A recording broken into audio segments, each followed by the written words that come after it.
18 and life to go. 18 and life to go. Oh, hey guys, I was not singing Skid Row alone in front of fake aquariums. That's not what's happening here. No, I had a good holiday season and I am mentally sound. How are you doing? Motab 208, what's going on? You're watching House of the Dragon. Is that the one set in San Francisco? No, that's the Warrior one I'm thinking of. Warrior. I don't know that one. I'll have to look into it. Is it good? Is it worth watching? Andy Carson, what is going on? Welcome. Good to see you. Come on in. The water is lukewarm. It's tepid. Nick Hard Water. Yeah. Are you Nick Hard? Like Nick, he's hard. Man, that guy's tough. Or are you Nick who has like hard water? Shucks, guys. Because it should be the first one, probably.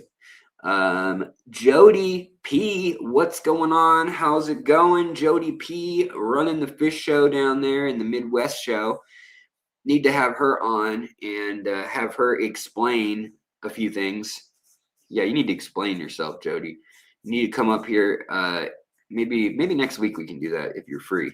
You can tell us about your new venture. Well, I know you've been keeping fish a while, but you're newly open to the public venture.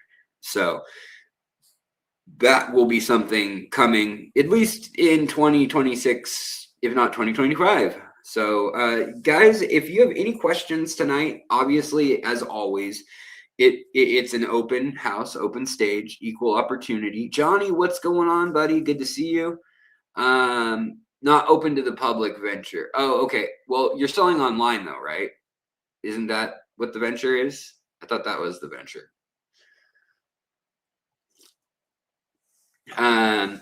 And then Ollie the Pufferfish, what's going on? Good to see you.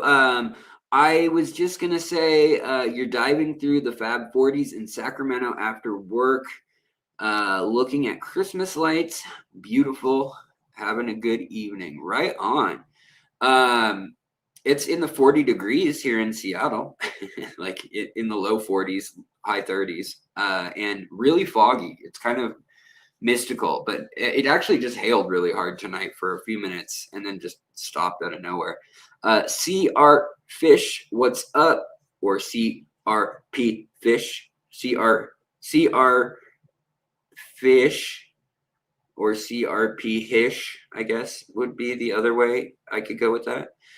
Gary Stein, what's up? Merry Fishmas. Merry Fishmas to you and to any of you that I missed out on wishing a Merry Fishmas. Always good to see everybody in here. And Christina B, hello. And all right, guys. So what's new? What's going on? I was mentioning last stream that I don't think I'm going to do my normal. I've done it for 8 years. But I don't think I'm going to do an economics of fish in 2026 stream. I've always done one in the past. I mean, we could do a members only stream, maybe something like that. I've been, I can't help but do the research. So I do have the info to some degree. I don't have the behind the scenes info that I used to be able to get that was like the $6,000 investor prospectus that like they hand out to like day traders that are really serious or like hedge funds that are thinking about buying in like Petco or PetSmart. Well, there's one for the pet sector and it has a breakdown of around 200 to 400 pages every year of the next 3 years and the previous year, how the freshwater fish market went and how the saltwater market went in America. And so that is, and then what share each country has of that market. That's where that info comes from when I've shared that info in the past. But like I said, it's like $6,000 to get our hands on that. And I had a friend who used to be plugged into circles where he just via work, basically, he needed that information. And so he would then let me, go through it afterwards. But yeah, wow, it is 65 in northern Wyoming right now. That's wild. Usually it's like negative 65 by this time of year in northern Wyoming. 81 in San Antonio, 36 in Iowa, 56 tomorrow in Iowa. Huh? All right. Well, very cool. Budget Bonsai, what's going on? Good to see you. But yeah, anyways, my whole thing about going into talking about all of the economics of it is that this year is way too chaotic to really give an honest or good answer, other than like we have no freaking idea how things are going to go. I honestly think that things are going to be bad for the hobby as far as like big sales picture concerns. However, we're kind of an insular group, those of us who are like fish keepers for life, that are always, you know, buying a couple fish a month and selling a couple fish or trading a couple fish. And honestly, the price of food, the price of the tariffs, the price of things going on right now, a lot of people think it's getting better, but the truth is it hasn't hit the peak of the impact that we're going to see from it yet, because it actually took a really long time to roll out those changes. The economy is a very slow moving vessel. You can see the stock market go up and down and do crazy things really quick. But when it comes to like the container ships coming across the ocean, they take months, you know, and to order the widgets from the factory, you know, talking to people at like Aquarium Co-op, for instance, or talking to people who work for Haiger over in China, for instance, they're talking about what they're already making mold-wise for summer 2026. And so they have to make a guess on how many to make. And if they're short, then they can try to catch up. But all the tooling of anything new has to get paid for and has to get paid up front and things like that. And that, I think, will mean that maybe there will be a pretty big lack of innovation, and we may see more of the 3D printed type stuff in-house. And I really hope America can start making some stuff here too, you know, like obviously that would be great for the hobby and for Americans if, you know, if we're willing to pay money though. But who here in America is making the whatever $40 an hour you need to be making in America these days to have a family and own a house and have a car and have a hobby on the side, right? So I think it's going to be an interesting year for the hobby. And I figured I'd just talk about it briefly tonight. But beyond all that, there's also like in Africa, there's a good chance we are not going to see any of those fish out of the Central African region. There's a good chance that unease could even spread right now to like Lake Tanganyika, Lake Malawi. Sudan is just awful. Uganda is on the verge of awful. CAR, Central African Republic, bad. I mean, even like Nigeria, bad. And they're one of the big exporters for that whole West African region. And there's some really cool tetras and stuff that were just discovered this year. There was actually 6 expeditions that were massive throughout Africa discovering fish in 2025. So we should have a whole bunch of new species coming out. So that's one really exciting thing for 2026 is, you know, every year we've been averaging about 300 freshwater fish species every year for the last 20 years straight. And it wouldn't surprise me if we get 300 to 500 this year. There are a lot going on, a lot of expeditions. And then, you know, a lot right now is going on also with those expeditions being well funded for one, and doing work on rivers that had not been traveled by ichthyologists since the 90s through 1910s era. So like Belgian Congo era, a lot of rivers are getting visited again where, yeah, we see some of the fish that are in there, and maybe like ichthyologists have gone there to collect for their, you know, on their free time during a vacation or something. But honestly, having a concerted expedition with, you know, entomologists, with, you know, looking for insects, ichthyologists, herpetologists, you know, all the different people going and doing a whole natural survey together.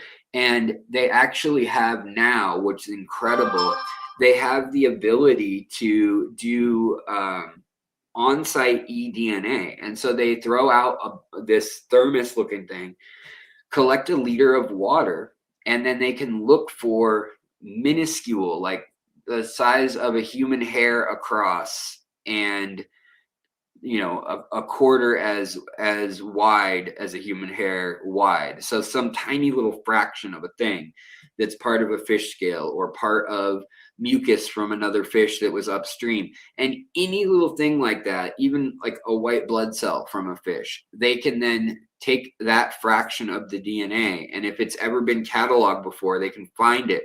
Or if they know, oh, it's a Nolotochromis or an Oreochromis, some sort of like tilapia or something, they might see that, oh, it's 90% the same, but different on 10%. So there's probably something new here. Or at least there's enough drift in the population that we could look at something new there. That is really cool that we're doing these expeditions. Yeah, because I'm out there doing them all. All right, Johnny, have a good one. And Nick, hard water, whatever you want to say about your name, whether it's Nick Hard Water or whether it's Nick Hard Water or Nick Hard Water, any three, that's fine. Welcome to the club. Thank you for your support. I do appreciate it. Helps fund things like me sitting around here in front of fake aquarium scenes. Well, they're real aquariums. We'll go walk around and look at my aquariums a little later in the stream.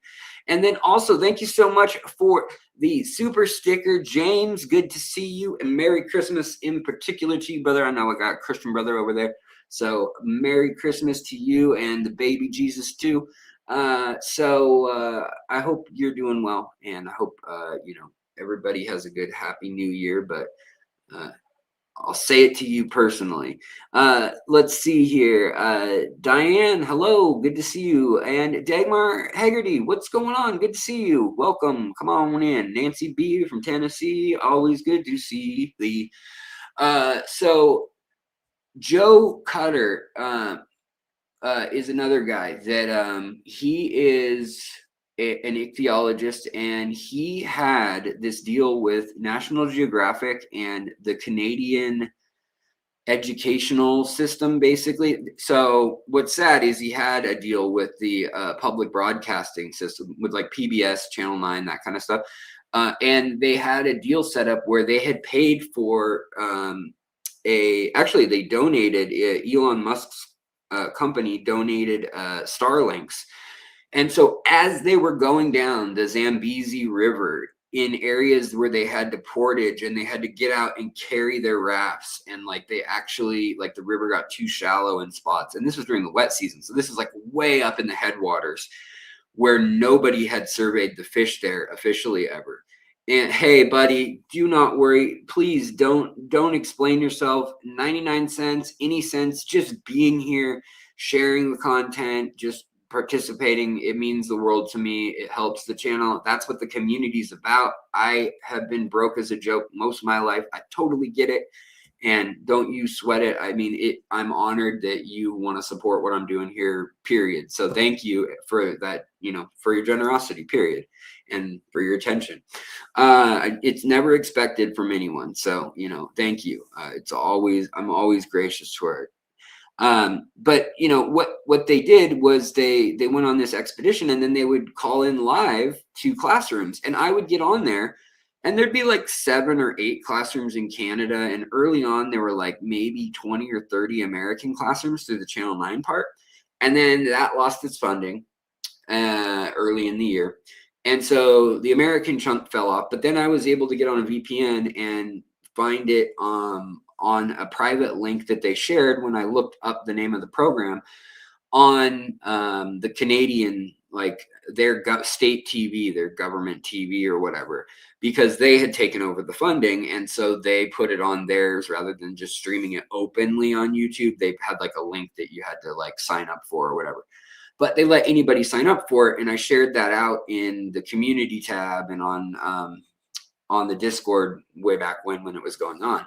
But he's done now like 4 of those, and I really hope that, you know, America will put some funding towards that, but I probably won't. Like, so because of all the cuts in the broadcasting of like educational broadcasting and stuff like that, it probably won't be put up here. But I can bet you that somebody like Germany or France will be doing that. And there are always a lot of German expeditions or Germans with the Americans when it comes to fish. Like, Germany is just crazy about fish. I don't know why, but they are, and they have been since the beginning of the freshwater fish hobby or saltwater fish hobby, any fish hobby.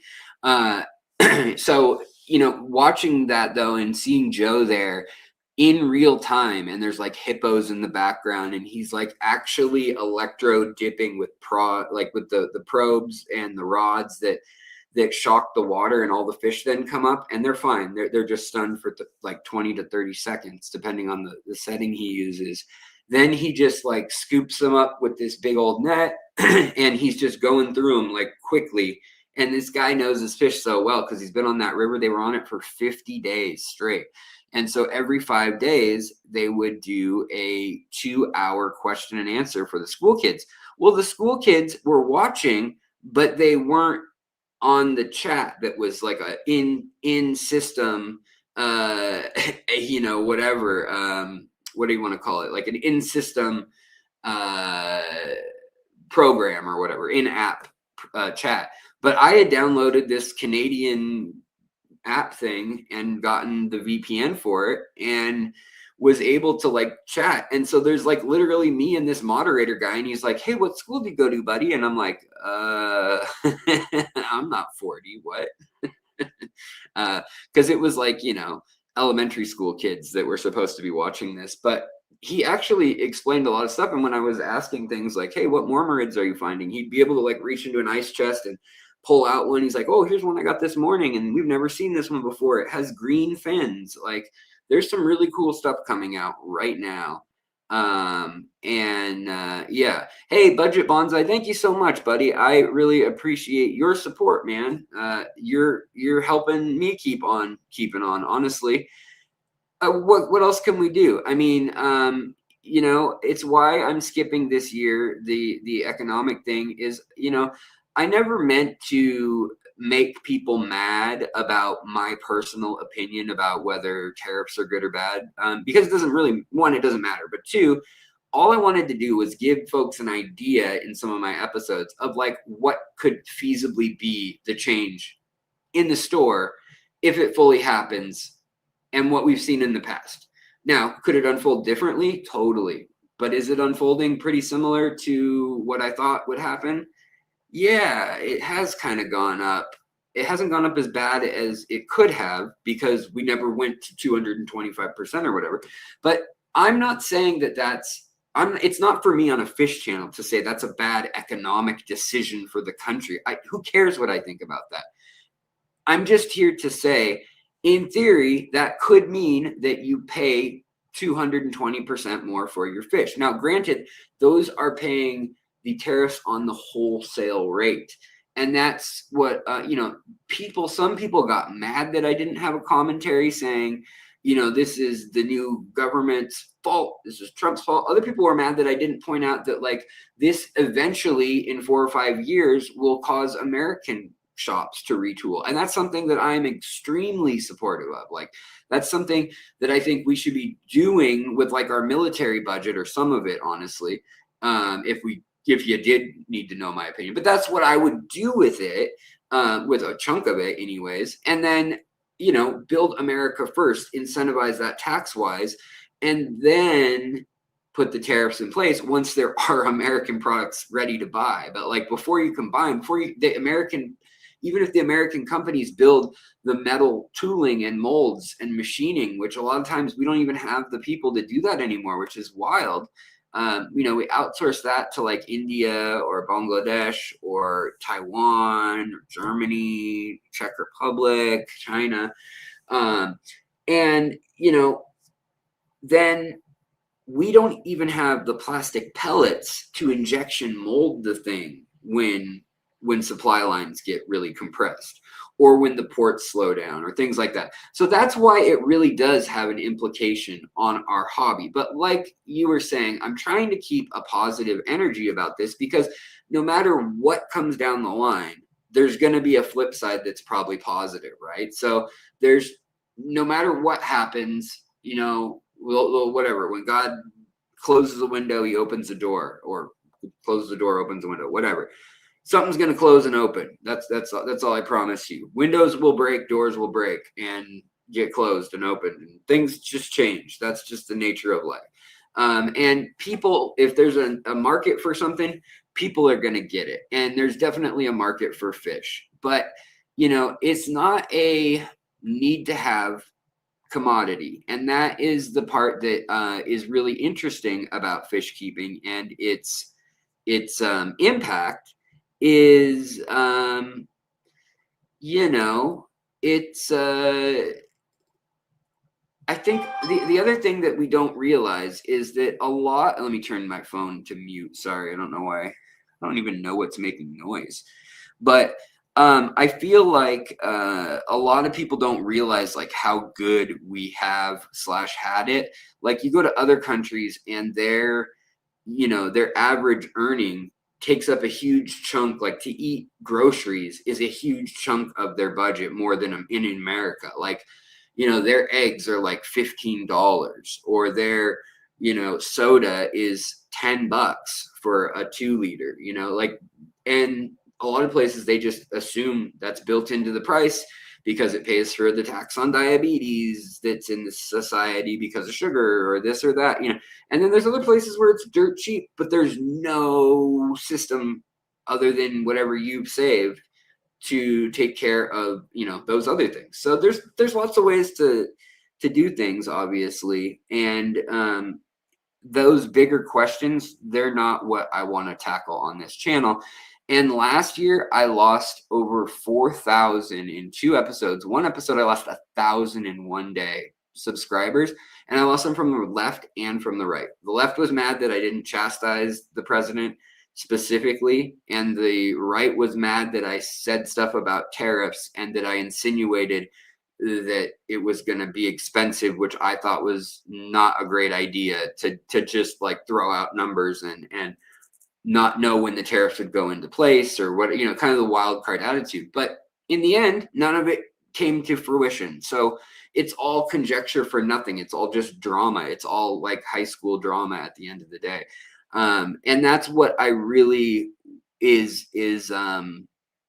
that's what's frustrating though about giving a rundown for the year too, is because there is really there's a big sense of flooding the zone and just scattershot with topics, policies, economics, you know, trade deals. Like you change your mind, you flip the tables. Like it's kind of this chaotic, like one-upsmanship and brinksmanship is kind of what is ruling the day right now.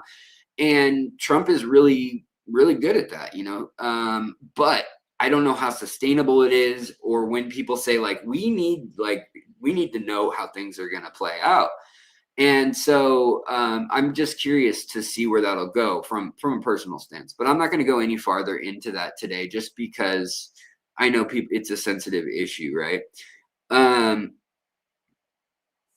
But yeah, I know you're sometimes wrong. I like you anyway. Yeah, exactly, right? Yeah.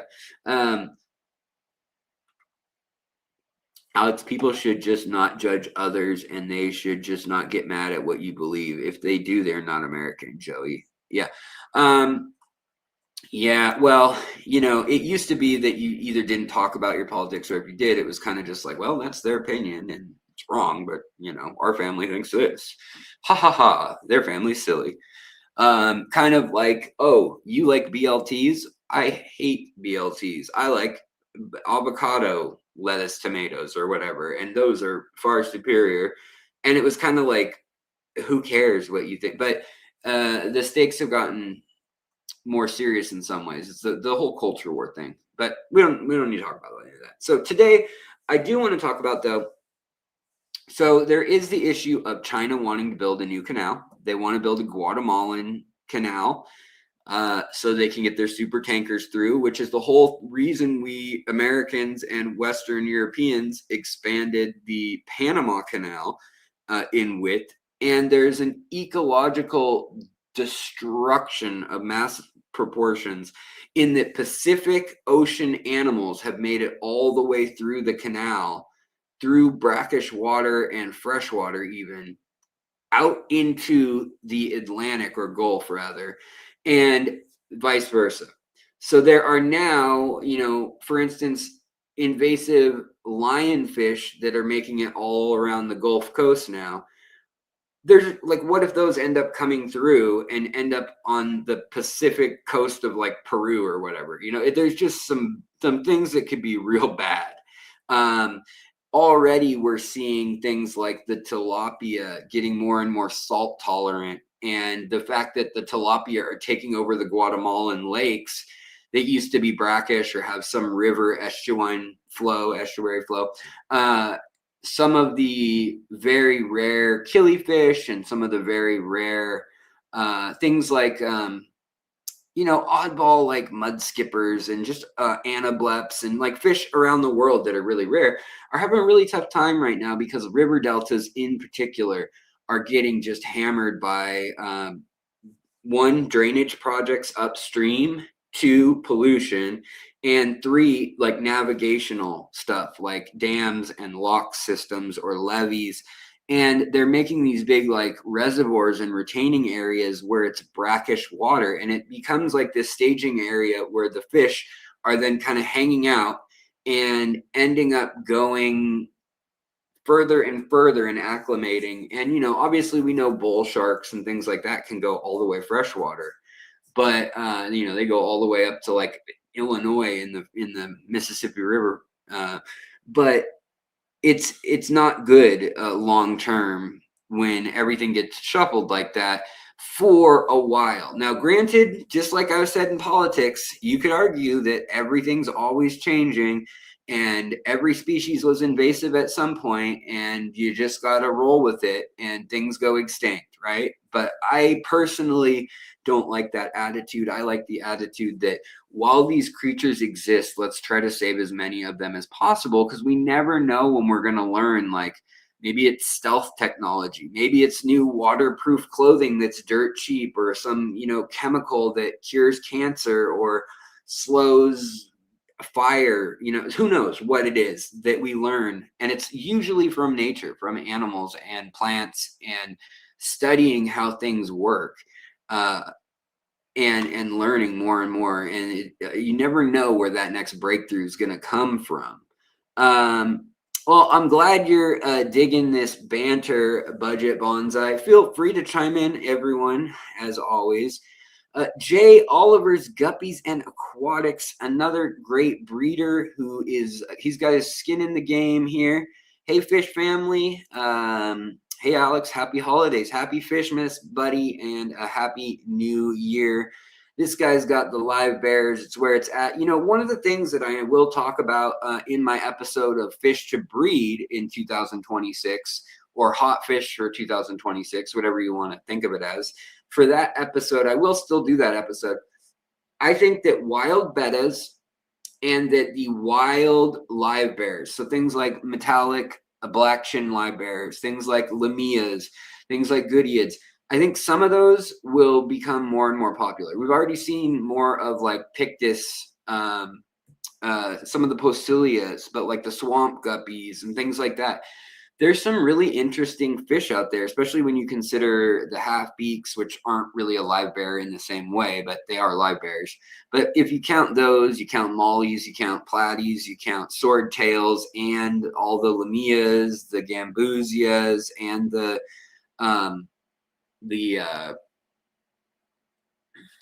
goodeids, that is a lot of fish. There's like 190 species in that group of live bearing fish right there alone. And some of them are very beautiful and have a lot of potential for being domesticated. And so I think what we haven't seen yet in the hobby, other than maybe, if I think back, I think there's guppies and there's like cherry barbs and danios. but we haven't seen a whole lot of nano fish that have been domesticated for like designer, you know, like selectively bred long term for 10-20 years, and then another guy takes over, and then another guy takes over that project in a different direction, and then you end up with like spade tail, you know, CPDs, or lyre tail, lear tail, however you want to say it, lyre, lear, celestial pearl danios, you know, stuff like that is possible, super plausible, and we don't see it. But that's something that I wonder if we will see, because, you know, right now we are seeing the bottleneck that can occur in egg scattering fish. It is rough, and we've seen with CPDs, with erythromycin, or erythromicron, or the emerald dwarf rasboras, which are a danio-ish species anyways, the lake inlay fish, the red tail loach from lake inlay, a lot of these fish that are from very specific niche valley regions and things. We're seeing what happens when they get brought from the wild, and somebody brought maybe 40 fish to a farm, and then that population had babies, and there's maybe 1,000 fish on the farm at some point, and they say, you know what, while these are still rare, I'm going to sell 50 to this farm and 50 to this farm, and I'm going to get, you know, $40 a fish by doing this in these developing countries like Malaysia, Indonesia, Myanmar, things like that. And they do that, and then the one genetic pool of the 30 or 40 fish that made it out of that initial batch is still the only genetic content that we have. And so people have started to go back and try to re-examine and recut all of this. Oh, nice. First Class Fish 01. There is a PBS documentary about the 1916 bull shark attacks that went up the river off the New Jersey shore. Yeah, that's the one that the Jaws stuff's kind of loosely based on somewhat. Yeah, really crazy. What was crazy is that they were eating, like, you know, attacking people. But what makes sense when you look at it is that things like tuna, cod, halibut, like all these big fish that were like, you know, 200 pounds or whatever or more, grouper, were all being decimated at that time with like mile-long gill nets. That's really like the 1880s, 1890s, the first time we start seeing the like dredging. And with the steam power, you have the ability to put out nets that are industrially woven on looms and things, with like big old hemp nets that are covered in creosote. And you end up with these just massive, I mean, it's like a mouth, like the size of a, you know, a soccer field or whatever, just going down in the water, 80 feet tall and, you know, 200 feet or whatever, 300 feet across. Sometimes, I mean, nowadays they go like up to a mile across, with rollers or with weights that just keep one side kind of down, and the drag kind of tends to make it want to go up. But then they just catch everything. And back then it was just whatever byproduct, dolphins, you know, whales, anything could get caught in there. And, you know, they just take it and just put it on deck and chop up whatever it was, sell it if they could, and throw it back in the water and hope that it would attract more fish to the general area if it didn't sell. And, you know, that's something that is that I think probably contributed to the whole Jaws or the New Jersey summers attacks, where there just wasn't that big fauna in the food web for the sharks to eat the way there used to be. Plus, like in the rivers and things where, you know, you might have had something like a huge biomass of lampreys or salmon or whatever, something, you know, some sort of fish or whatever, that a lot of times had been fished out on the East Coast and West Coast by that time, honestly. But there's real impacts to what we do when that happens. Wicked freaking aquatics, what's going on? Still going to try and breed some chili rasboras. Yeah, you know, I think a lot of people should work. I still think that breeding pencilfish and breeding pseudomagills, like the luminatus, the furcata or the forktail, also the gertrudii, RU2s, RU4s, RU1s, the any of the small ones, the Radnocentris, they're another great one that can actually withstand like mid water temps. I think those, any fish that lands in the $10 to $15 retail range, I think that's probably your best bet if you're a breeder trying to flip it to a wholesaler. Maybe even a best bet if you're doing it, period.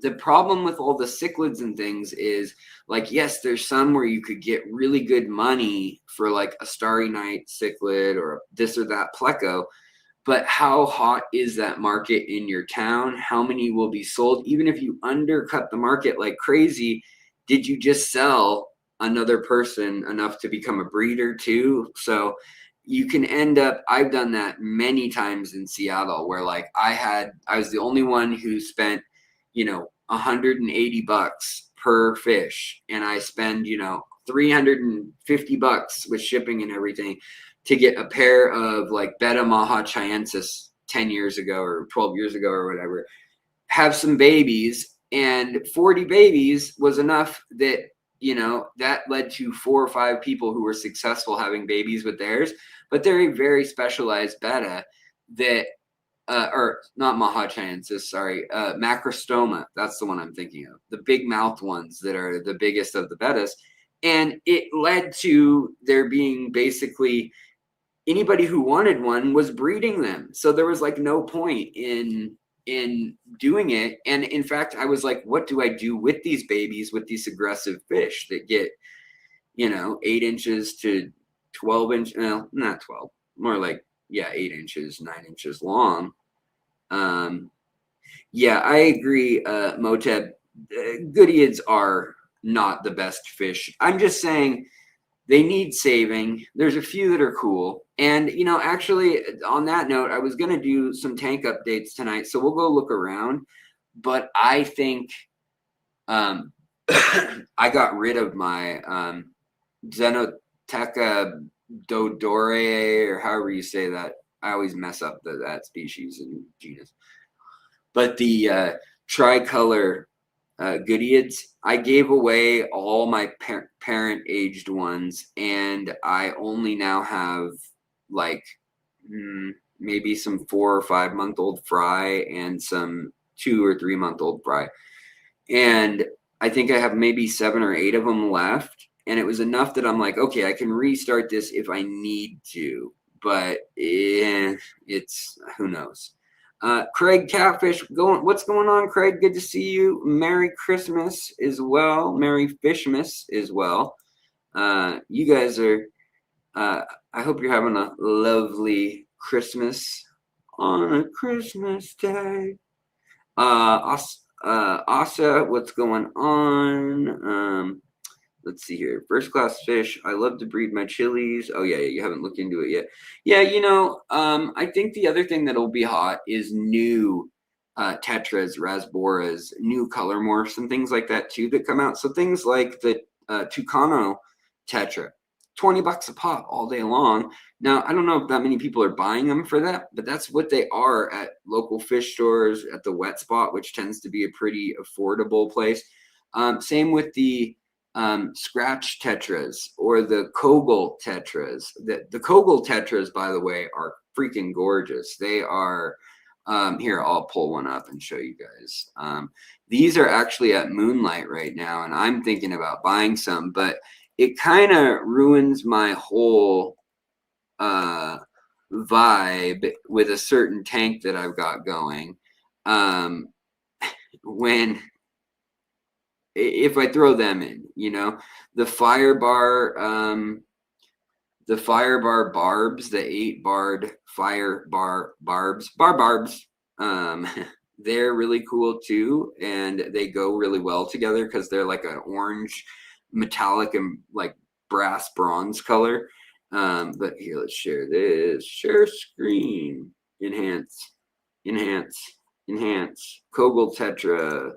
Okay.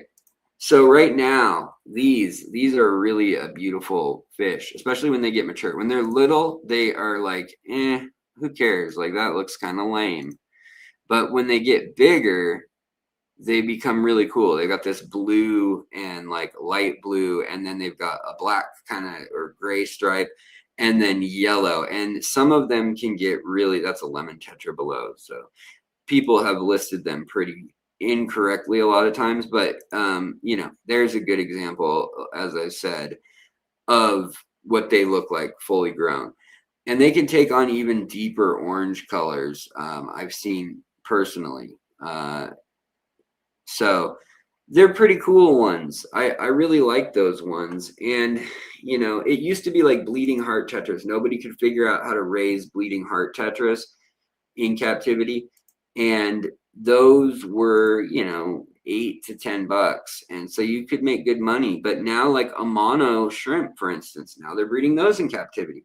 There's some word that they may have started breeding some Stiphodon or Styphodon gobies in captivity with hormones. Now, granted, that makes it a little different. It's not quite the same as like, oh, we've done it. But it means that, you know, coming out of China, coming out of Indonesia, Vietnam, places like that, they're not going to care. They're going to go ahead and juice the fish, and that they'll do it. Let's see here. Girl, hello, welcome. Let's see here. Helmut, hello.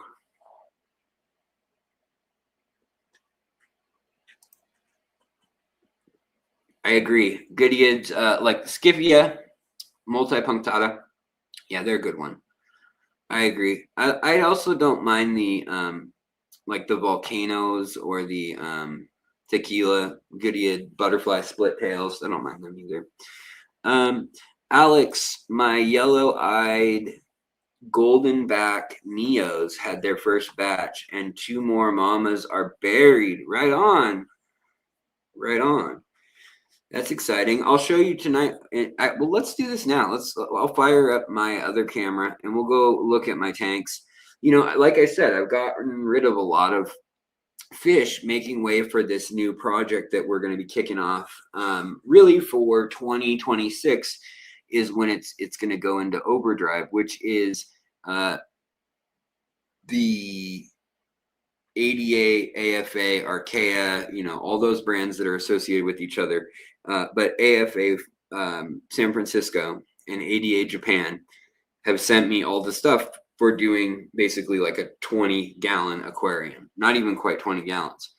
And I want to do an aquascape, but I'm going to use their system. And what's really interesting about their system, if you buy all the little expensive pieces that normally I would say, I'm not spending that kind of money, right? The thing is, I know where to go. I've spent 25 years learning, oh, I can go to eBay for this. I can go to the hardware store for that. I can buy this product, kitty litter, and get diatomaceous earth that's already crumbled for me if I need ionic, you know, bonding capacity or buffering. However, a lot of people don't know that. They haven't, you know, had to go search things down. They haven't figured out. They're going to have to do hours of research. And if you have a job, say you're a welder and you make $100 an hour, $50 an hour, do you want to spend an hour reading, or do you want to spend one more hour at work and buy the $50 worth of stuff online from ADA or whatever, and buy the power sand and the Colorado dirt and the power Bacter? You know, I kind of roll my eyes at some of these things in the past. And I don't know, I don't want to come off as betraying like my brand or my making fun of the price that people will pay for things. But when you enter the luxury market, it's kind of like all bets are off, you know?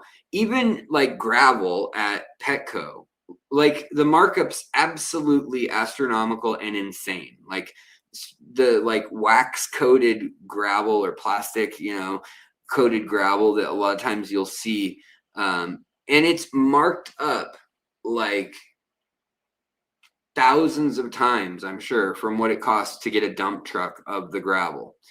and putting it in plastic, maybe it's 100 times markup. I don't know. When you consider the logistics, having to pay someone to work a shift and sell it and stock it and put it on a truck, and the gas in the truck and the lights in the store, when you get into all the economics of things, sure, it ends up, costing more. But when you look at just the flat cost of something, you don't necessarily think about all that. Fish Hunter, hello, and In My Tanks, hello, good to see you, buddy. Who's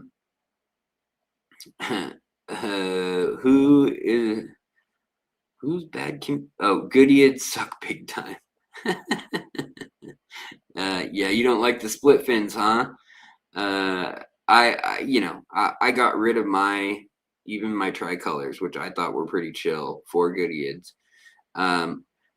Yeah, say Cave of Wonders, good. Yeah. I'll definitely pop this up there and say the trout Goodyeads. Yeah, they're definitely ornery and pushy as well.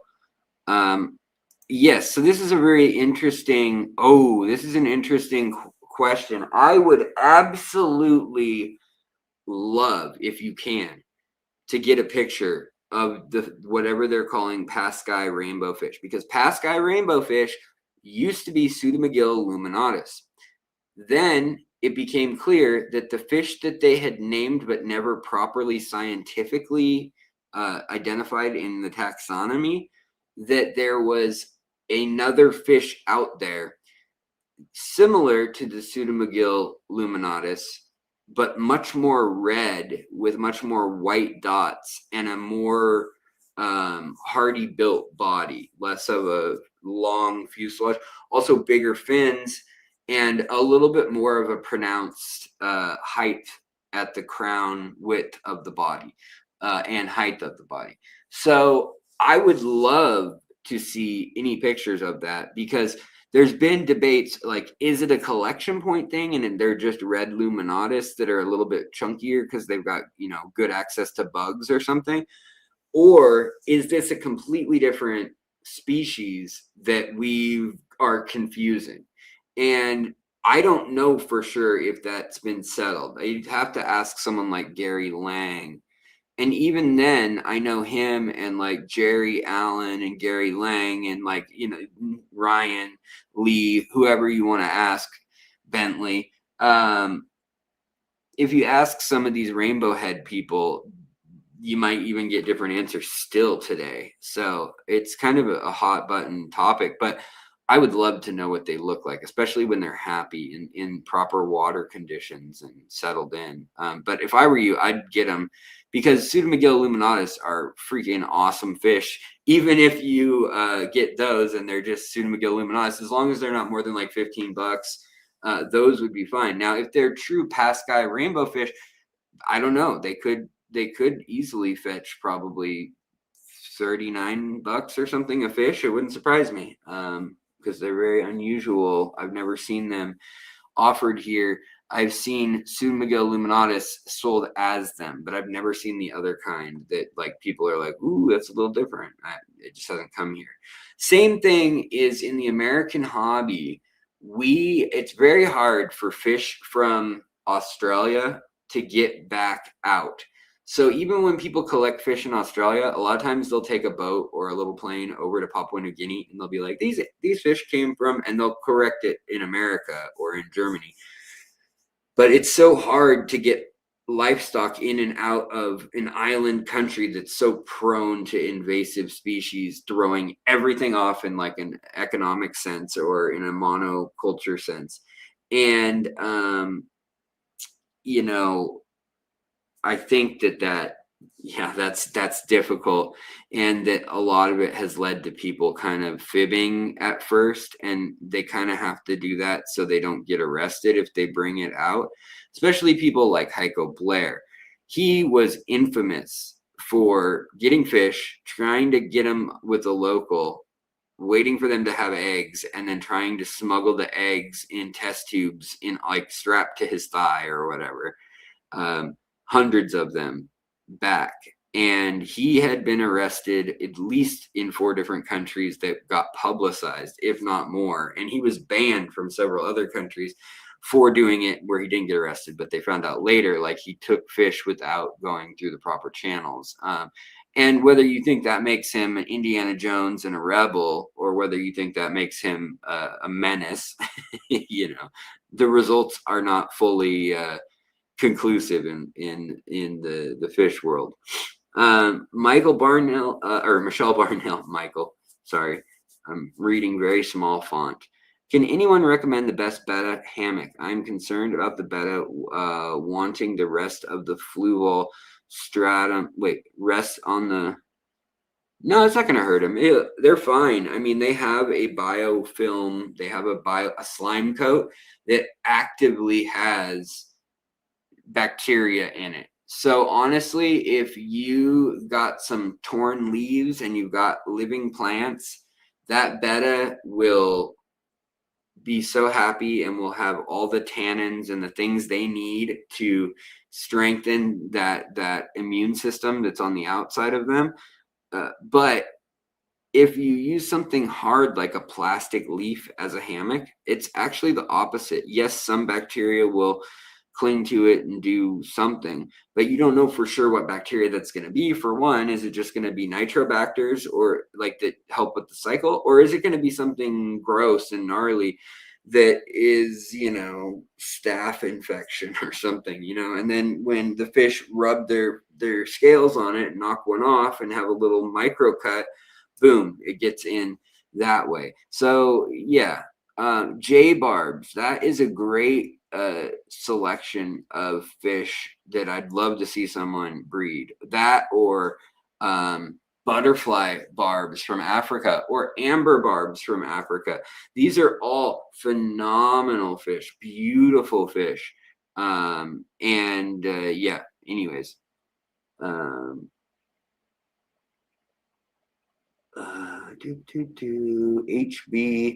HBPR2TQ. What's up? What's up? Wake up, wake up. It's the first of the month. I'm just trying to read things. La, la, la, la, la, la, la, la. Oh, yeah, cool. You guys are getting some cake. Why did I call? Wait, what was I? Kogel. I was calling them in my head just now Kegel tetras. They're definitely not Kegel tetras. That's what was in my head. Johnny Best, what's up, brother? Good to see you. Merry Christmas and a Happy New Year's. U.S. Marine Corps, what's going on? Welcome, welcome, welcome. Good Gamer Aquatics, Toucan tetras, splash type tetras seem to be all the rage for Amazonian fish collectors. You know, they come and go and they're popular. They're kind of like headstanders. That's another one where, like, they were huge for a while. They're fascinating fish. They're really bizarre acting. They're very social acting. They can create very elaborate, like, they all form up in a circle and go one way and then they'll go the other way. Very cool, like, behaviors, especially in groups.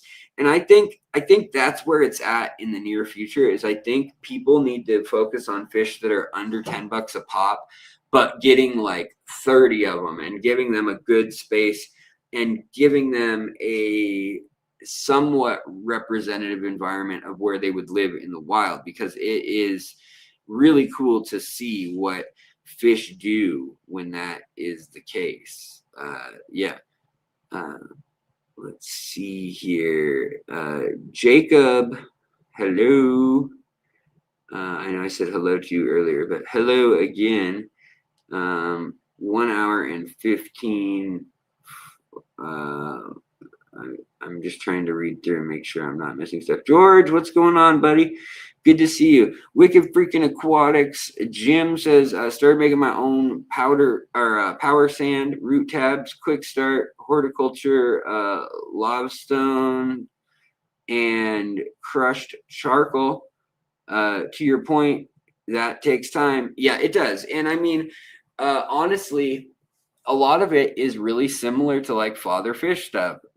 Not in how it's put together. Let me say that the quality control, the amounts, the science behind it, and why they're doing it, far more whittled down and narrow focus, laser focused at ADA.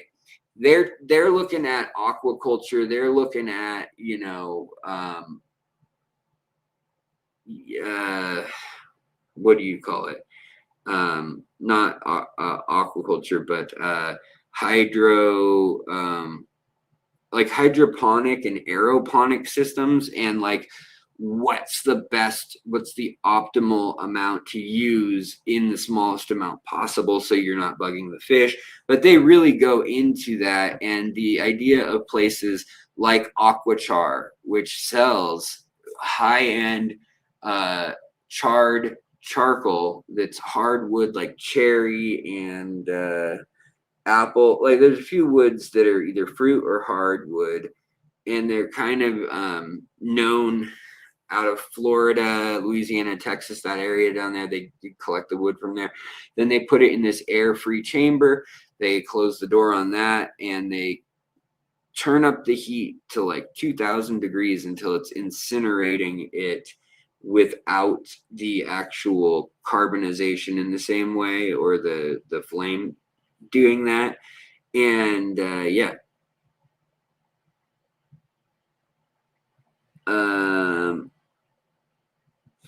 Johnny says Pascal is not in the hobby at this time. Every Illuminatus sold in the industry is labeled Pascal. Well, I think what you're trying to say is maybe every Pascal that comes through the American hobby is actually a Pseudomygale Illuminatus. I think that's and that may very well be true, but I have seen through the wet spot a Pascal fish that looked quite different than the Pseudomygale Illuminatus, and I think it was at the time considered the Pascal, and it was just going to be like collection point ? And they did only had a few, but they brought them in and they had them in a tub in the back room, and I was being shown around by the managers on that were working. And let me stand, guys, my back's killing me. And so yeah, it was kind of interesting. Also, Johnny flexing the 26 months that he's been supporting us here at Fishery, supporting me. Thank you, buddy. I really do appreciate that. It means a lot to me, and to all of you that do that and come here and hang out and be you while I be me, because who else would we be? Let's see here. Miss Hard Water. There's a Miss Hard Water now. How many hard water people are there? Holy smokes. Yeah, Pseudomygale Pascal was recently rediscovered in the wild. Yeah, exactly. Yeah, there was one in the 78, another one in like 91 or something like that. And then there's been like reports that, like I was saying, are probably just collection point variants of Pseudomygale Illuminatus from what I've read. But at the time, like you said, people were trying to pass them as something in the hobby to try to make more money, of course. Just set up a 140-gallon custom-made aquarium, put UNS sand and dirt in it for substrate, bought stainless steel lily pipes, the lights. Ooh, that's going to be beautiful, man. Congratulations, my friend. You are a lucky dog, and enjoy that. That'll be great. I will be putting together that new tank that I've got stage by stage, and just, you know, if any of you guys have set up an ADA jet filter, for instance, that's some crazy technology in that it's, you know, 500 and some, almost $600, I believe, with shipping, and it turns over the entire tank like every 6 or 7 minutes or something on that, when it's new and flowing at its max. Absolutely bonkers, and not needed at that speed, obviously, but it's something that like you need to like get ready by like taking either rubbing alcohol or some sort of lubricant, and like, you know, using that on the joints I think isopropyl alcohol or maybe Vaseline. I don't know what it is exactly, but like when there's a glass on glass fixture or where there's metal, stainless steel on stainless steel, there's just different things you got to do when you got a real nice, with the lily pipes and all that stuff.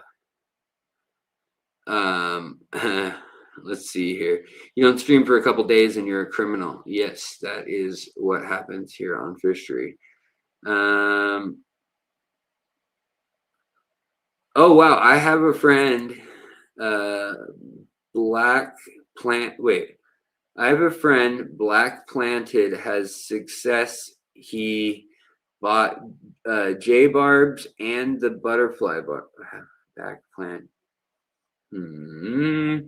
I don't know what's being said, but I'm assuming you mean that, yeah, he's bred them. That's pretty cool. Do you think those Royal Arrow Tetras are described have a chance in 2026? I feel like toucans maybe have more potential. Yeah, no, I like those the Royal Arrows, and then there's another one that's like Shattered Arrow or Broken Arrow, or they haven't named it yet, and I don't know, but there's a couple of the Arrow Tetras that they're going back and they're renaming now. There's actually a lot of Tetras where they're going back and they're doing new taxonomy, new phylogeny, and they're realizing like, oh, there are 3 species of these, like what are they called? The not the Colombian, but the are they not the Argentinian either? The blue and red big old tetras that can take cool water.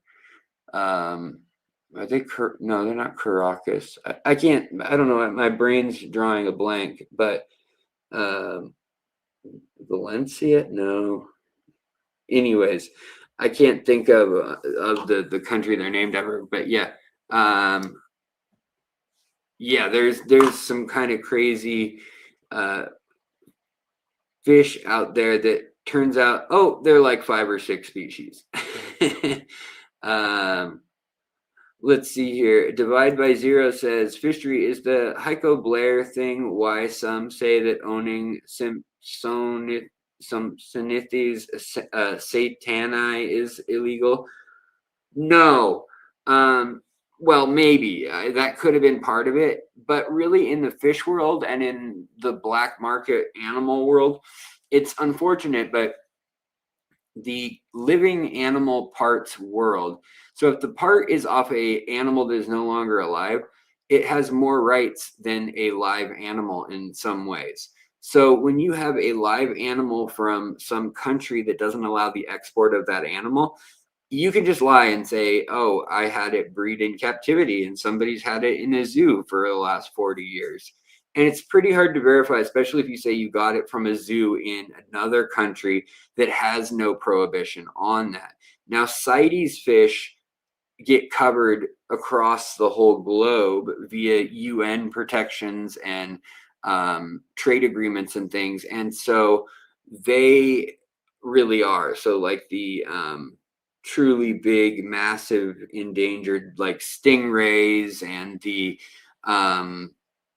just stuff like that, or like the goonch catfish, stuff like they truly do get protected, and they become like a heritage sort of thing. But in practice, that's great, and then their area gets more status for preservation in theory. But a lot of times, like in Borneo, we've got all these sites that are listed as the only place in the world where we know that there's this fish, that fish, this fish, another fish. There's like 40 species of fish that are all endemic. And in Papua New Guinea and Borneo, they're just cutting down, just strip mining, the Chinese in particular, through Malaysian companies and stuff. They're just strip mining the mountaintops, they're moving rivers, they're doing all sorts of stuff that the fish aren't going to, they're not going to make it. And so people are really just, what do you call it? Escaping those areas, and they're trying to loot every last bit of anything rare or anything they can make a buck on. And I don't fault these people. A lot of them are like starving to death, I'm sure, or maybe not that dramatic, but they don't know where their next meal's coming from. And if it means going into a park to feed your family, then it's like, yeah, I get it. My goal is to get hillstream loaches more popular. Such an amazing species group. Yeah, the gastromyzon, the pseudogastromyzon, the pargastromyzon, the antargastromyzons, incredible. And 64 of them, I think, now total that they recognize. Okay, so Beto, I'm seeing your picture. To me, it sure looks like a Pseudomygale luminatus, but I don't know. It doesn't have white dots on the fin, which is what I thought was the major difference. But either way, it's still very, very pretty, and it is a little different in the fin shapeage of the other ones I've seen. Yeah, I'd have to pull up another picture side by side, which I'll do later. But that's cool, though. I mean, I'd say go for it if you like the place, you trust them and everything. Like, go for it. Why not? They're cool fish, regardless. Yeah, you're struggling with that wake up. Fatigue and procrastination, needing to get an important task done. Yeah, I feel you. I don't have any room to talk lately. When I'm run down, I'm just like, man, I don't know how I'm gonna do this thing at 3 o'clock, let alone like noon. And I just, I barely get going. Then I get going and then like do one or two things. And then I'm like, oh, I overdid it. Take a break. It's like, then a nap, then I crash. It's so frustrating when you're used to having so much like energy, not like, oh, I used to be so buff and I was like an endless energy. No, none of that. But I did, have enough to do all the things I wanted to do in a day on your average day. Fishery, if you make $50 an hour, you need to work 1.25 hours to pay taxes and insurance.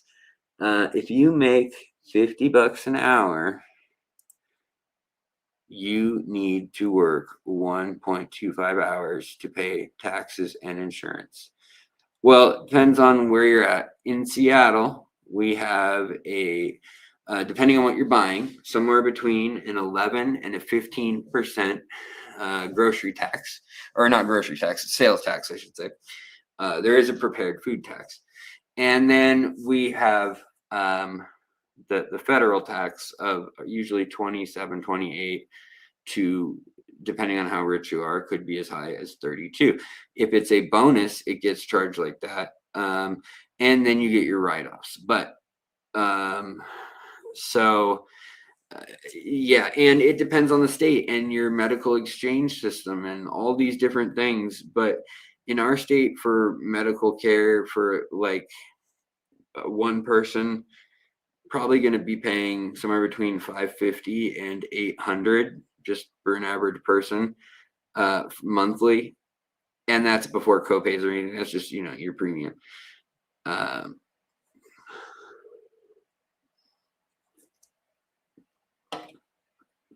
So it's kind of hard to judge that. You know what I mean? It's hard to say how much of your time working goes to that, but it's substantial. It's like well over a third of your life. Budget Bonsai, thank you so much for becoming a member. We got a couple members, new ones tonight. Go to the section online marked community, and I know they've got that whole new community tab now, but like the section where I describe like posts like for public stuff on YouTube. So the spot that I go to when I'm like, hey guys, there's a new video out, or there's this cool link I wanted to show you, or check this video out by this other creator.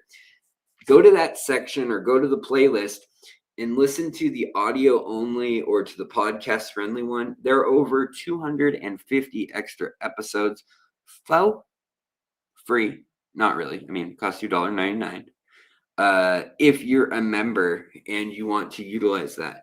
You can get at those, you can get at some of the other episodes, some of the live streams, and some of the posts that were just like secret that I didn't say to everyone at the time. So have at it, have fun. Let's see here. Boop, boop, boop, boop, boop, boop, boop, boop, boop, boop, boop, boop, boop. We're off to see the wizard, the wonderful Wizard of Oz. Ben Chester, what's up? My phone just told me, well, good. At least your phone is good for something, right? You know, good for other than phantom leg. Is that my phone? All right, guys. So let's go do a quick look around of my tanks. We'll do a final count on how many tanks I'm even running right now. And I will say that I have a couple that are cycled, but like there's like a bunch of algae eaters in there. So I haven't even I don't even turn the light on more than like 4 or 5 hours a day. And literally don't have a filter running because they're just like, well, this is where these guys are going because I don't know what else to do with them for right now. Moving on. So there are a couple tanks like that. There's also a couple tanks that I'm thinking will be teaching tanks at some point, in that I put isopods in versus one species versus another species versus scuds, and you see how the biomass has condensed and compacted over the course of 6 months to a year from introducing those. That's pretty impressive also. And so, yeah, those are like unfinished or projects or like QT there if I need them kind of tanks. But you'll see. So I'll show you guys what I'm up to. I'm always behind now on trimming and stuff like that. And I'll probably become more behind as I take on the ADA tank. But I think it should be rejuvenating and it should be really fun. And hopefully you guys will come to me and say, hey, we want to know how to transition from CO2 to non-CO2 or vice versa. And I can maybe then add an episode like that in the playlist. But right now, as it stands, if you go to the community tab and you go to my posts, my files, whatever, there's a list of posts of anything that's like tagged or in that. But then on the Discord and in the YouTube description and on Facebook, I believe, there's a rundown of 14 episodes I want to do about the ADA stuff. So the hardscape and the selection of what sort of tools, substrates, whether you want to use sand, aqua soil, wood, rock, stone, that kind of stuff. And then after that, there's one on CO2, and then there's going to be, so I want to make these like something around 6 to 15 at max, but minute-long videos that kind of touch on it, and then also review the one that I get from them that's like ADA's version or this or that version, because I've had almost all these brands and things at some point, but not necessarily like this model, this, fancy model of all the stuff I have. So, yeah. So let me hop on here. StreamYard, you are my dream yard, you little bitty ward. Upcoming. And we've got, no, you're not gonna come in here, kiddo. You're not gonna come in here and give your mother a kiss. All right, Whatever, I don't even care. Like, let's see. Come on. Oh, yeah.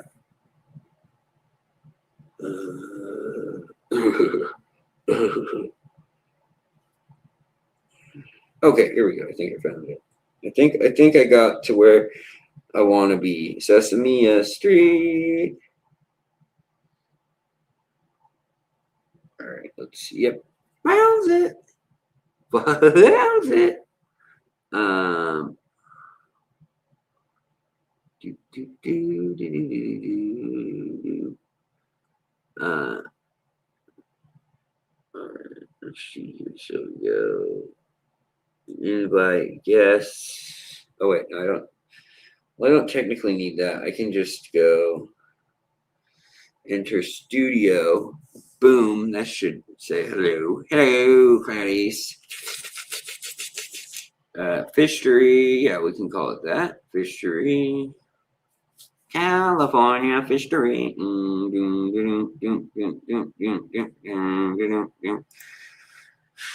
California knows how to party. California knows how to party. Wait, why is this? Invite guests. Yeah, that's what I did.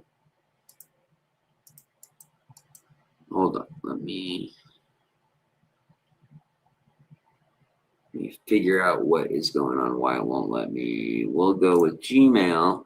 Send myself another invite. Ida. Ooh. All right, we'll mute that. Bop, bop, boobity doo doo. All right, maybe I can get rid of that. And we will. Okay, all right. Solo. I'll turn this down. Okay. By the way, I don't know if anybody has seen the new. Well, it's not new, but it's old. It's Star Wars, and there's a Jason Derulo Han Solo. I'm writing Han Solo sing along like rock, like guitar rock star or whatever it's supposed to be. It's like I'm sitting like a star. I can't stop my shine and can't clean my blaster. I'm on Cloud City, Cloud 9, and like, oh, it's bad. It's like the Christmas special on on on the Wookiee planet. Baby, the cat hates it when I go like this and I just get the little goopers out of her eyes, the little boogers. I don't know why she hates it so much because it's not really pulling on anything. She just it doesn't like that feeling, I guess. But babe, you look so much more beautiful, my princess. You look so princessy now. Okay. So over here, we'll grab this. We'll also grab these. Got some little bits of life. I don't know if you guys can even see what's in here, but we got some life forms that we'll be feeding to the fish, loosely speaking. And then over here, we've got the tank that needs a very, very bad trim. We've got, some of our bristlenose Snow White. Not getting too big. They've stayed pretty small. And then really, this tank is a story of guppies. The guppies, the endlers, they've really taken over. As much as I tried to get the tetras to do their thing, nah, they don't care. Also, we've got some of the Amano shrimp, the snowball ones from Aquatic Arts that are really, really cool. They're the snowy white ones, foggy ones. They just eat a lot of what do you call all that stuff, algae and biofilm and debris. So that's nice. Also, some of the fish, not gonna lie, starting to look kind of weird. Some of the sixth generation now we're getting into, sixth, maybe even seventh. We're getting some weirdos. What a weirdo. And that's okay. But like, look at this one. He's got like yellow and he's got a blue body with a yellow and orange tail. Some of them are really maintaining that blonde gene, though. It's very surprising. I'm shocked. This one I really like. These ones that have the little slight blue belly, and then they've got like orange hue in their tail. I'll have to get some close-up shots of them. But there are so many in here right now, hiding around, putzing around. And there's also glass catfish. There's also the fire barbs in here, a few of them. There's the Von Rios and their babies. So the Von Rio babies are in here. Also, some of the more natural looking endlers in here too. And yeah, like there's one that's pretty natural looking, but pretty cool looking. But some, like this one with the red, it's like, where did you come from with like red as your dominant? These blue ones with the orange lyre tails, that's like something you'd see in the wild. But then we see a lot of these little tiny babies, and they've been having, I don't know why, in the dead of winter. Might just be that down in the southern hemisphere, this is when they really get their shine on or whatever. But this tank full to the brim, got to trim it out, got to get rid of some of these plants. Also the hybrid plants that I have over here. Also the pencil fish over here. More of the lovely little endlers. They're just everywhere. Endlers and guppies and hybrids of the two. More of my Von Rio tetras. Another Von Rio. That one looks, is he bloated? Does he have like dropsy? What's going on here? So there's something that I've realized about these old tanks that when they've got mulm and snails and like literally 2 or 3 inches of debris in them, is that they can really get a lot of bacteria and stuff built up in them. And that's not always bad. It works as a system. But for fish that are not equipped to be living all day in that section, that are scared for some other reason, and so they go down there and they sit and they fall asleep in that, it seems to encourage certain infections. So certain fungal or parasitic infections they can get. And that's something that I hadn't really seen or noticed. Look at all these rhizome growths. Pretty crazy. But that's something that I hadn't really seen in my tanks become a problem until we're hitting like 10-year-old. And it must just be that there's so many different bacteria that have been in these tanks as part of the system at one point or another, that like down here in this really mulmy stuff, when they're digging around in there, I have seen a few tetras and things end up with dropsy, and you'll just see them kind of pine coning. And that's happened in a few tanks, 2 tanks that are much older than other tanks that I've seen it in. Now this tank doing really well, looking, I think, very beautiful, purling. It's getting, it's got the beautiful, from Moonlight Aquatics, it's got the beautiful Bloody Mary shrimp that are like red. Also got all the Malawa shrimp. I mean, and there's literally over 100 Malawa shrimp in this 30 now. And then there's also all the interesting oddball. There's the Kaifit Daniel here. I'll move. Kaifit Daniel here, and the rosy loach there. There's a female rosy loach. And also some red Cryptocorn spiralis, red tiger. Araguaia. Here's some more shrimp. We've also got the Lake Inlay Danios still growing out, doing their thing from Foxy and Peplin. And then we got lots of this right now, the Araguaia. And we've got also the Hygrophila, is it Polyflora or Flora something or other? Triflora maybe. And then we've got Mermaid Reed, Persicary, is that what it is? And then we've got the gold ring Danios with the true Kythit Danios from the south, one algae eater, the best kind with the black diamond and no line. They eat the most, in my opinion. And then we got another rosy loach down here. That's a male one without the spots. He's got the line. And, things are just doing their thing. There's a little bit of CO2 going, nothing crazy. You can see some bubbles here. But other than that, we're just living our best life.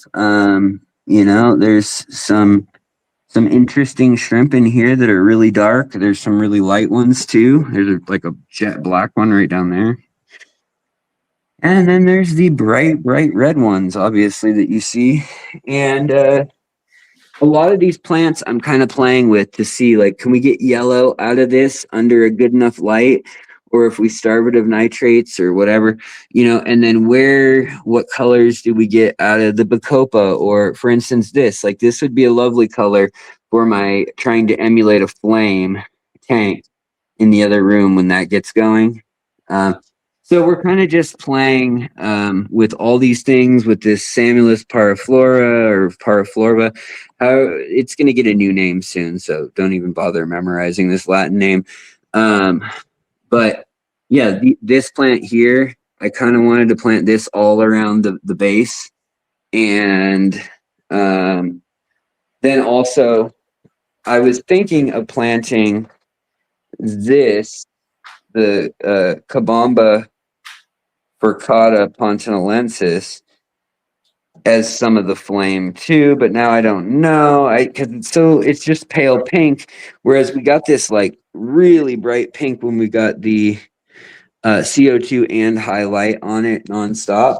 If I can show you guys a couple pieces of it that are like that, that are still holding on to their color, I guess, whereas most have faded out now. But when they fade out, boy, do they fade. Yeah, so here you can see, here's one that's like orange and kind of red almost. That color would be perfect. But walking that fine line between getting it to have color at all when it's in mid-light like this and CO2 versus, or not CO2 rather, but mid-light, and then low light, I mean, it's going to be just green and maybe even like brown or a little bit of purple like these down here. So getting it to be just right might be a real challenge, but we'll see. We'll see. So checking all those things out. Look at all the moss establishing in here. I think it looks cool.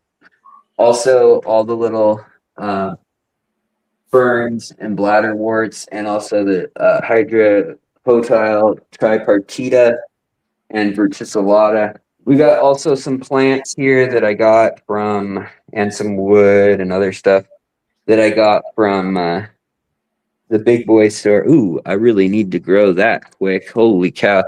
That might be not worth saving. Holy smokes. Did I just waste $15 on that? Shoot. Yeah, I probably did. I need to use that quick. The Hygrophila pinnatophyta. Whereas some of these are not in the light super strong and they're just as old. Rotala, the blood red, looking fabulous. And that one will color up a very nice red back in here. So we know that one will quote unquote work for looking like a flame. We bought Sumi 800 balls for Christmas to play with because she loves those. And we got her the backpack with the clear bubble so that we can take her around. And then I found, you guys, just about this piece now. I've been soaking it in hydrogen peroxide and water, and I retop off the hydrogen peroxide every day. because it totally burns off very quickly. But this in the new tank is going to represent the flame, if you get my drift, if you pick up what I'm putting down.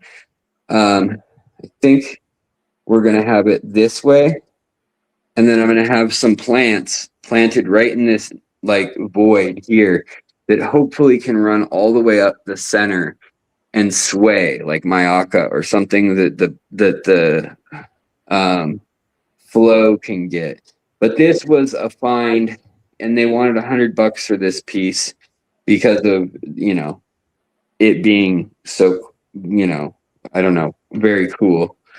And it's not going to be all red plants. It's going to be hopefully red, yellow, orange, and some purple, and then around that base green with the grayish blue rocks, which I also have outside in a bucket, and then that piece of wood as the kind of the core center of it. But this piece has been soaking for months now. Had this over just so the cat would drink out of the water, but it's been soaking for a while now, and it is ready to go. It's going to sink all the way down. I think I've got all the algae off of it, the claudophora that was annoying. The new lights are kind of cool in that you can just go boop and watch this how it turns on. It's the new ADA liquid or aqua sky, depending on the country you're in. And it turns on and then slowly gets warmer. Starts out cool and gets warmer. And so this is the tank we'll be working with. I'll probably end up moving this, honestly, or moving it up at least. But then on the back side here, we also have the LED screen, which won't be on daily probably unless I need the back to look really fiery and we're not getting enough light. That's where that might really come in handy. But it really washes out. You barely see it, if you see what I'm saying. But it does add another 1,000 lumens to the whole setup. So that's kind of cool. Also, these new generation aqua sky lights, look at what one thing that's cool is how they sit on the rim is they've got this bevel that's triangular, and like it's very mind bending. It's almost like one of those optical illusions, how these are like triangular and beveled at the same time, and then it sits with a weird notch into it, and then the airflow for when this thing gets too hot, it's all up right here in this form-fitting case. Now the diodes, I don't love the color compared to Twin Star. I really do like Twin Star more when I compare lighting, but that being said, I don't have a tank full of stuff, so I can't say. But I do just love how natural these lights are. They're about perfect for a sunny blue sky day. They're like 6,400, you know. I think, you know, here's a newer model. This one is 8 years old, 9 years old now. This is one of my older models of Twin Star. This one here is 3 years old, maybe 4 years old, I believe. So yeah. And then we'll go and I'll show you guys what's going on in the back room. Now, one thing I want to tell you about before we even go in there and do it to it, let me get my shoe on properly as well. Look at the cat, dude. She broke the lamp. Gotta love the kitty cat. Always causing trouble. But yeah, so we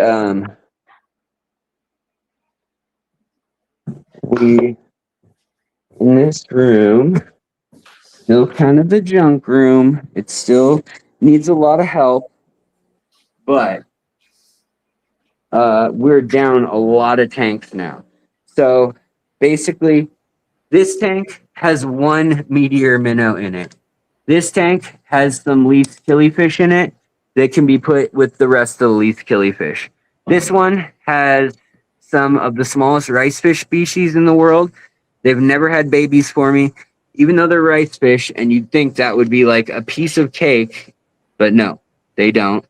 And I give them all this live food and stuff in the form of, you know, what you'd think they'd want, and it don't seem to matter, not one bit. So that's a bummer. Also, up here, we've got all the domesticated bettas. I moved them out of there, out of that tank, into this tank. And so we've got all the domestic bettas, all 6 of them in here, and a young female. And this is what surprised me. There's still a ton of shrimp in here. Look at these Malawa shrimp that have just survived in with all these domestic betta splendens and least killifish. Least killifish are used to living with like bluegills. So apparently they just DGF. Hey. Out. Thank you, young lady. And then over here, next few things I'm getting rid of, probably Liberty Mollies. So I'm probably going to get rid of the wild Liberty Mollies. I'm just over them. I watched them. It's been several years. They're cute. They're cool. But they're boisterous. They eat their babies like crazy. So you only get a few babies every now and then. And I like the Kohaku ones more, which also eat their babies, but they're just easier to see and more fun for me. So I've been separating their babies and putting their babies over here. So hopefully what we'll do is when these guys get about an inch long, we'll put them in with their parents, and then I'll give away or sell off my Liberty Salvatorii Molly. I'll give them away. Over here, this is the mismatch tank. We've got my Matei Tetras that are 5-6 years old now. Some Ruby Tetras that were $2.99 from Chang's, and I just wanted to see how good they were. But literally, I want to buy a school of like 50 of them and see how cool they would look at ease with that many of their like siblings. And then we've got some Kalitawa rainbow fish, just some females in here. I wish we had a male, but we've got 3 females, and then we've got the Negro Penis Danios in here, and that's about it. That's what's going on in that tank. Oh, we've got in this far tank here, we do have exclamation point Rasboras. A few have spawned over the years. They've been in here for like, I don't know, 6 years, no filter or anything. And we also have the yellow Neocaridina with the yellow eyes. You can see the exclamation points are, they stay close together. But we've got the yellow point shrimp with the yellow eyes from Aquatic Arts. There's also some of the green emeralds in here, and I wanted to see if we could get the yellow eyes on them. So that's why I put a few of them in here. But you can see the yellow eyes down there at the bottom. We got about, I think there's about 6 of them left. And there were only 6 to begin with. So that's good. It's a good number out of 6 of 6, I guess. Under there, we've got an angelfish and some big fish. Some just floaters that are hanging on from the Jurassic Park era. In here, obviously, we've got my Chinese darters, or gudgeons, whatever you want to call them, gobies. Then we've got my red shoulder McMasteri, and then a Pisto.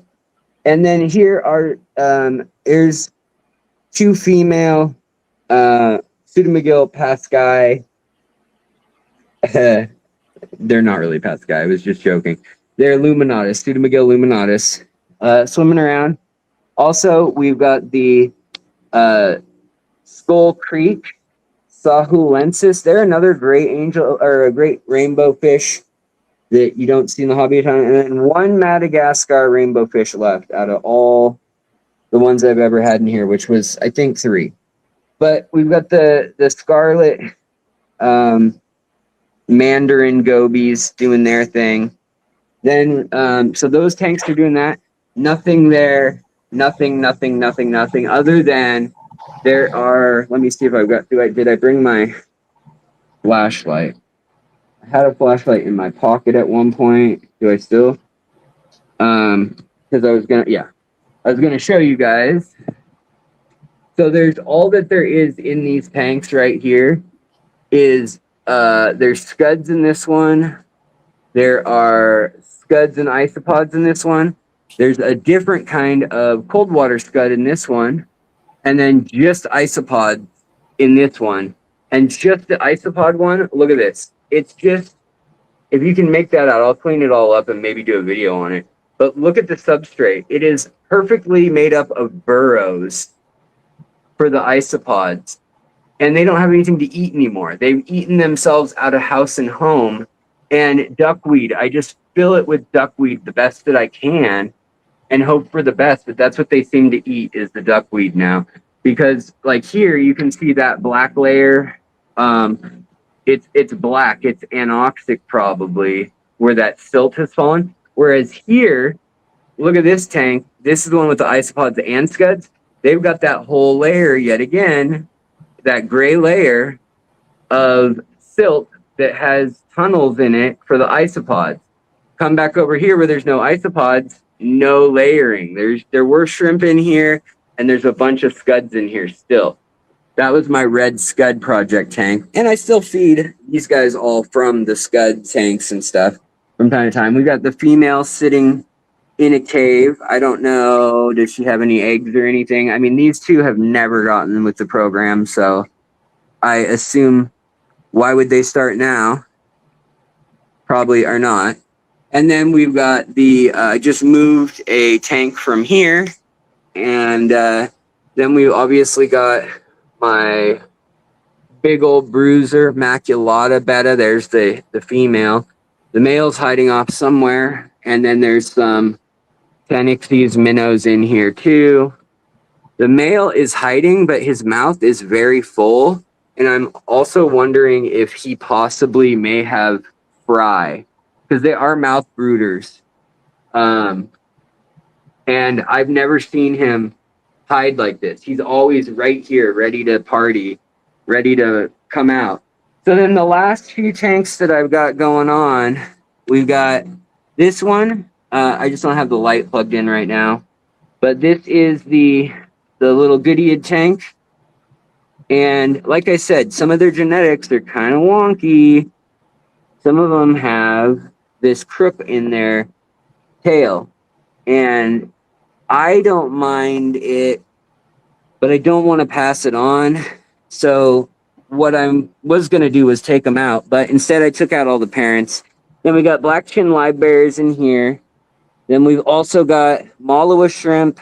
And we've got the orange eye blue neocaradinas that were from Tides and Trails in Colorado. He sent me them. So there's a group of them in there. Nothing is in here. This is just another like scud / overflow for projects like this. He's showing off his colors right now. He's happy. He's saying, yeah, ladies, look at me. So are the little gobies. And then over here, we're going to pour this in here, all the rest of the stuff. But I had this, that's all the live, or all the live little critters. But in here, see if we still have them in here, there were the cichlids. So I have a Ivancara bimaculata pair that has been hanging out in this Buddha pod. They call it a Buddha nut or a Buddha pod. And that's where they've been for days. Yes, there's the big male right there. I don't know if you guys can see him, but hold on. Let me get a flashlight again. He goes up into the nut, which makes it really hard to see him. But if I poke the nut, he might come out. But him and the female have been in the nut, so I don't really want to disturb them a ton. But they are very pretty fish, and so I will I will see if we can get a little something out of them. Like there's the male right here. See him hiding to the side at all? Can you guys make that out? He's right in here. Maybe I can get the flashlight at that angle on. He's trying to stay hidden, but he's not doing a very good job of it because I can see him very well. Yeah, there he is. If you guys can see him, there he is. Ivancara bimaculata male. If I move this back out of the way, probably we can see him even better. Yeah, you can there. When it's strobing, you can really see it. There we go. There you see him now. You can see his cheek glares there. And the female is literally in the other half. So I don't know what the deal is, but I couldn't find them for days. And I was like, no, what happened to them? Why are the new cichlids missing? The female's just laying down in here, and the male's laying down in here. And it was floating. And I've never seen fish hanging out in a floating nut or like at the top of the water. Never had I seen that. So I was just dumbfounded by that activity. Now, also in here, we still do have inlay loaches. Here, let's scare some this way. There's a red-tailed inlay loach. And this is totally the Biotope Florida tank. But I figured, hey, all those cichlids do so well in Florida all the time that are invasive that might as well just invite them into my Florida tank too. And what do you know it, turning the temperature up just a slight bit to that 80-degree mark. That did the trick. They're here. They're happy as clams. So, and I'm just filling up this because this, something happened here. Must have gotten off kilter, but it wasn't. The filter, the filter was off kilter. And yeah, so there we are. There's a red tail inlay loach down here. I got 9 of them in here. There's a bunch actually. I got them to spawn in years past. Also, we've got some bluefin killies in here still, and we also have some pygmy killifish,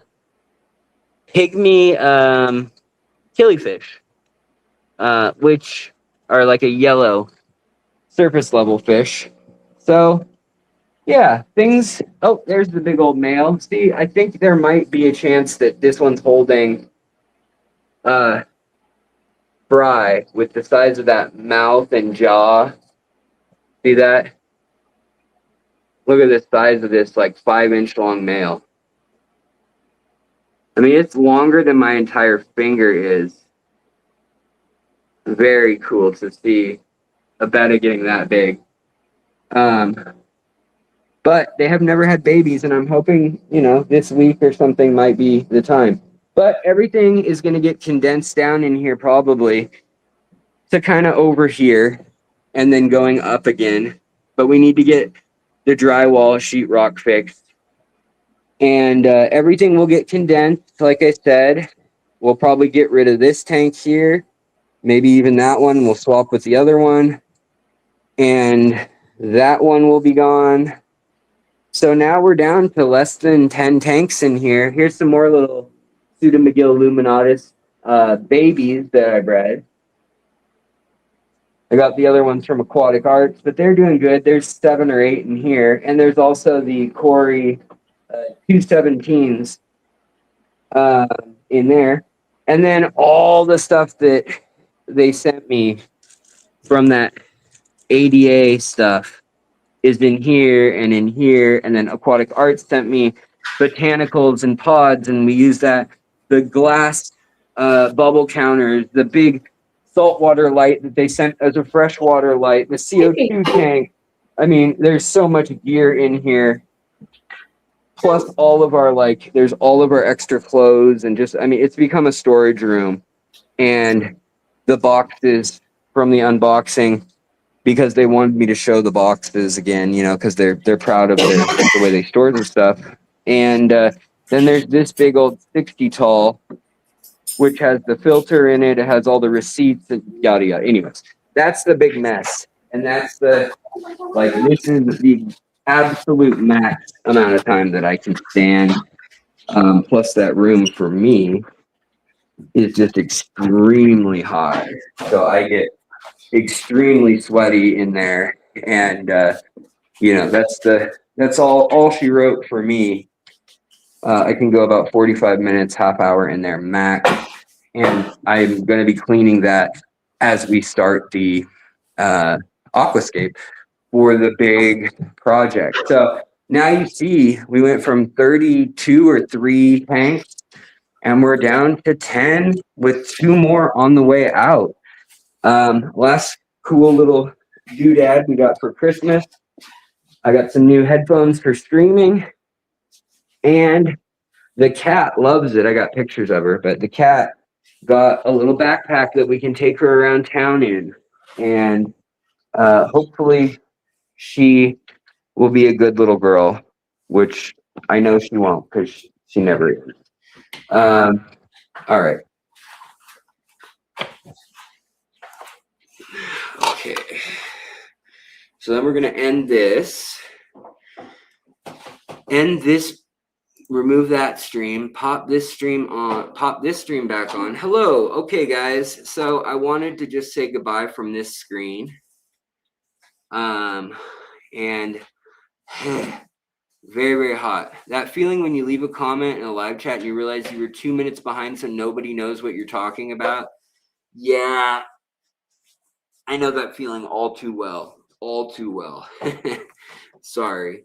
Let's see here. Anybody come in that I hadn't seen? Kinky Kong guy, hello. Mustn't let father see what's in my mouth. Yeah. Yes, I think those fish are hiding something for sure. Bob the Betta here at some point. No, Bob is still here. Bob the Betta is still happily here. I fed Bob last night.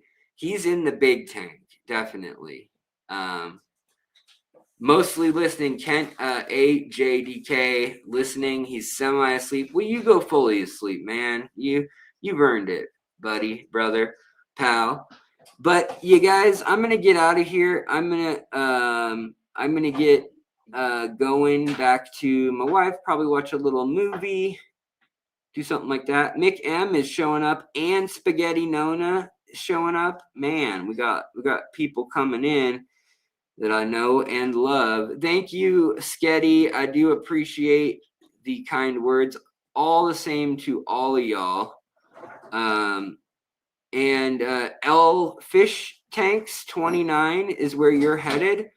Here, I'll put that on the screen. If that's a channel that folks should check out, go check it out, everybody. Hello, Claire, also, and Donatello GP. Hello, at the end as usual. I'm sorry.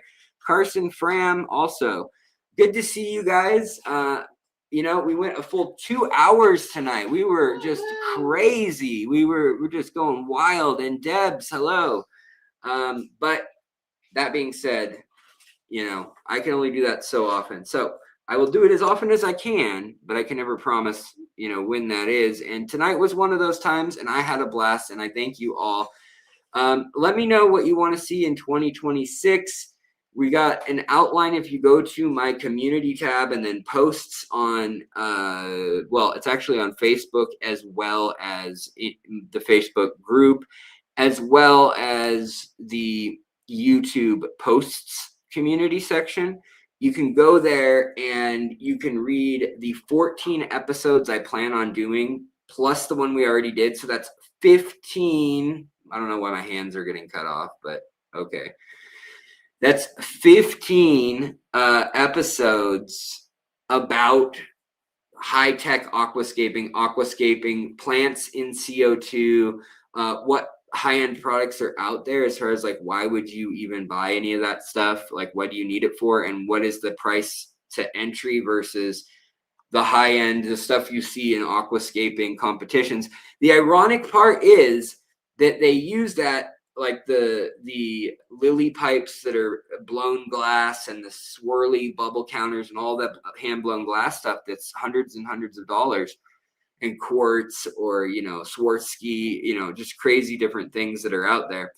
They use all that, but then they strip the tank down and they unhook the filter, they unhook the CO2 after they blast the CO2 for, you know, 24 hours or whatever.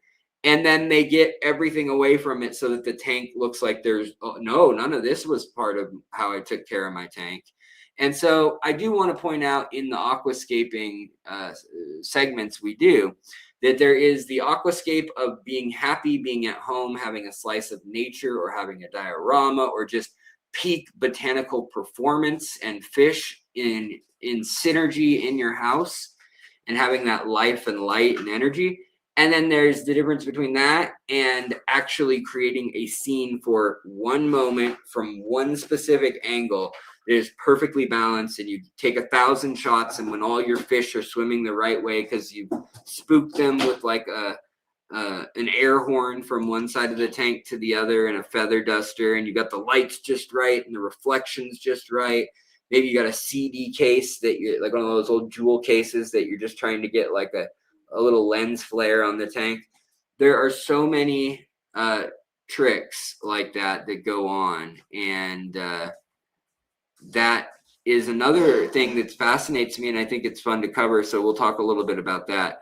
But you know, obviously I enjoy middle of the road, somewhere in between all of that. I do love CO2 in my tanks, but it is a bit of a pain. It is a little bit of a pain to deal with, going and getting more, blah, blah, blah. You know, if I could get like a giant propane delivery towed behind a truck that I'd never have to change of CO2, but like, you know, a 700-pound tank, 1,000-pound tank,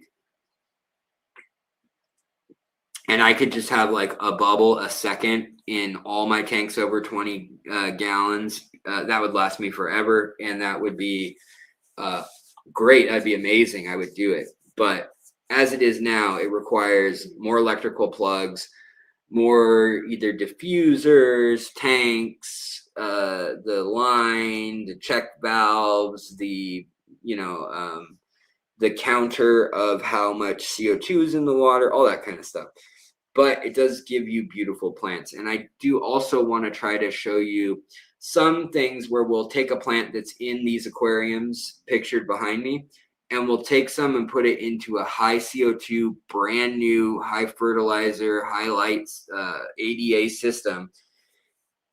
And then we'll look back at my aquariums, which are 10 years old, and see how that soil does. Now, I have a feeling it won't stand up to the ADA system as well by any means, obviously. But I do think it will still be as pretty as it may or may not be to you now. You know, I think obviously you see what's attainable without really running much CO2. This little tank over here has had some CO2 off and on, but it's a very low amount, like a bubble every 3 seconds, almost insignificant, really.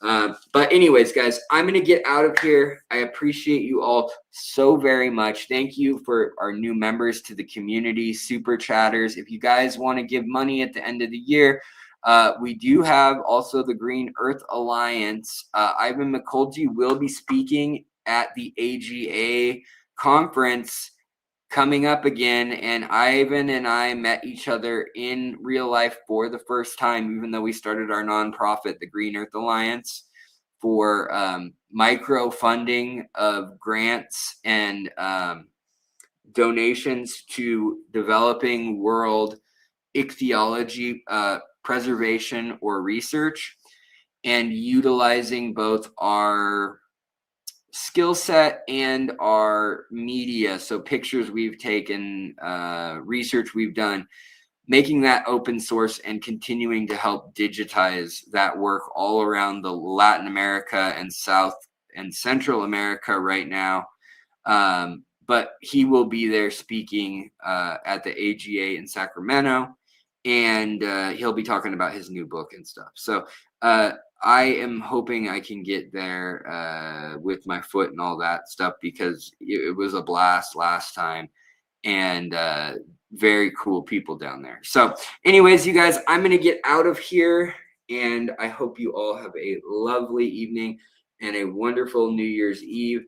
And I'll probably see y'all another time or two before then, but stay tuned. And as I was saying, though, the nonprofit, we did file all the proper permits. You can get a tax write-off for it. So if you know any big companies that want to save fish, preserve nature, and promote clean water, and as well as sustainable development and sustainable aquaculture tied to agriculture in indigenous waterways in the Orinoco, as well as the Amazon and some of the Guianan Plateau and Shield areas, look up the Green Earth Alliance. Talk to us. We can facilitate that for you if you want to do a bigger amount or something down the road, or your company does.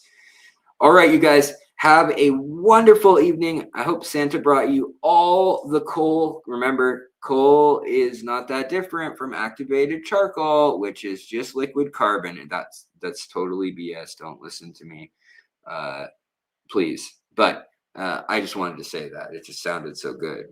All right, you guys, have a good night, and I'll talk to you later.